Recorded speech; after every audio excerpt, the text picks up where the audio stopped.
और उत्तर प्रदेश के संभल में अवैध मस्जिद मदरसों के बाद आखिरकार अवैध ईदगाह का नंबर भी आ गया। योगी के महाबली ने उस अवैध ईदगाह को मिट्टी में मिला दिया, लेकिन इस एक्शन के बाद संभल के भाईजान की रुदाली शुरू हो गई। क्योंकि एक तरफ योगी का बुलडोजर ईदगाह की इमारत पर चोट कर रहा था, तो दूसरी तरफ हर चोट के साथ भाईजान के आंसू बाहर आ रहे थे। लेकिन इन आंसुओं से बुलडोजर को कोई फर्क नहीं पड़ा और वो जो काम करने के लिए आया था उससे बखूबी निभाते हुए उसे कई फीट ऊंचे गुंबद को जमीन पर गिरा दिया।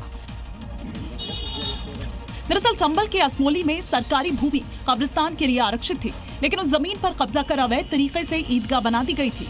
15 बीघा में जब ये कब्जा हटाने के लिए पहुंचा तो भाईजान की टोली इकट्ठा हो गई, लेकिन कब्जा करके बनाई गई इस ईदगाह को तोड़ने से रोक नहीं पाई। और अब बड़ी खबर आपको यूपी से बताते हैं। कानून व्यवस्था पर यूपी के डीजीपी की अहम बैठक, एडीजी समेत सभी वरिष्ठ अधिकारी मौजूद रहे। कांवड़ यात्रा और आगामी त्योहार पर निर्देश दिए गए। 0 एक्सीडेंट के टारगेट का आदेश दिया गया। साथ खास तौर पर सेंसिटिव इलाकों में सख्त निगरानी के आदेश दिए गए हैं। तो कांवड़ यात्रा को लेकर यह बैठक की गई,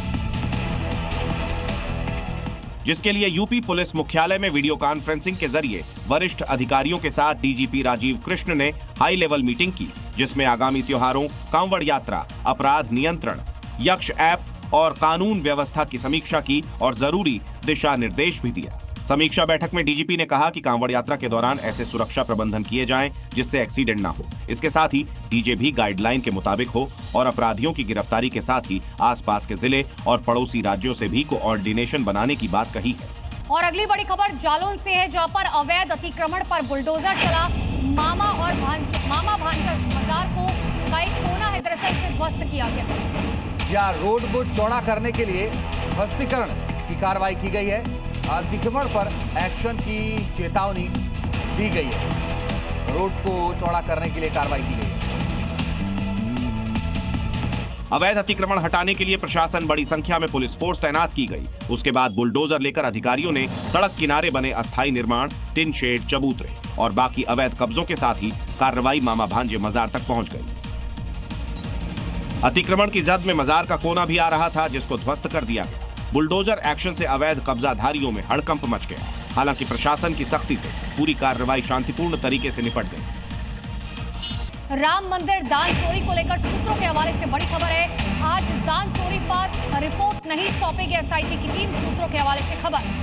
जी हां, सूत्रों ने बताया कि एसआईटी कुछ और समय मांग सकती है, क्योंकि आज फाइनल रिपोर्ट देने की डेडलाइन थी, लेकिन कहा यह जा रहा है कि फाइनल रिपोर्ट आज नहीं सौंपी जाएगी। इसमें थोड़ा और वक्त लग सकता है।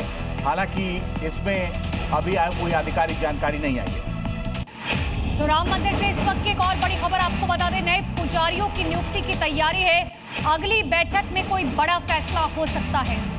जी हां, दान के रोज ऑडिट की तैयारी कही जा रही है।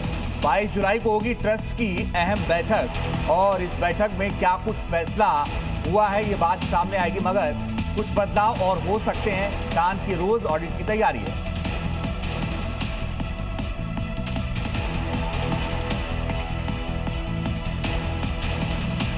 और अब देखते हैं राज्यों से जुड़ी इस वक्त की 5 बड़ी खबरें।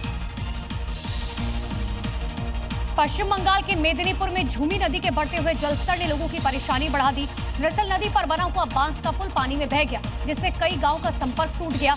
ग्रामीणों को भारी मुसीबत का सामना करना पड़ा। राजस्थान के अलवर में लगातार हो रही बारिश ने एक ओर जहां लोगों को गर्मी से राहत दी है, वहीं दूसरी ओर पानी में डूबी सड़कों ने भारी परेशानी भी खड़ी कर दी है। आलम यह है कि लोगों को घुटनों तक भरे पानी से गुजरना पड़ रहा है।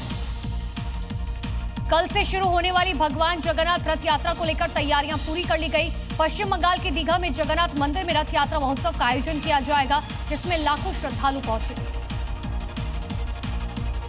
छत्तीसगढ़ के दुर्ग में अतिक्रमण पर बड़ी कार्रवाई की गई है, जहां अतिक्रमण को हटाया, जिससे आम लोगों को ट्रैफिक जाम की स्थिति से राहत मिली।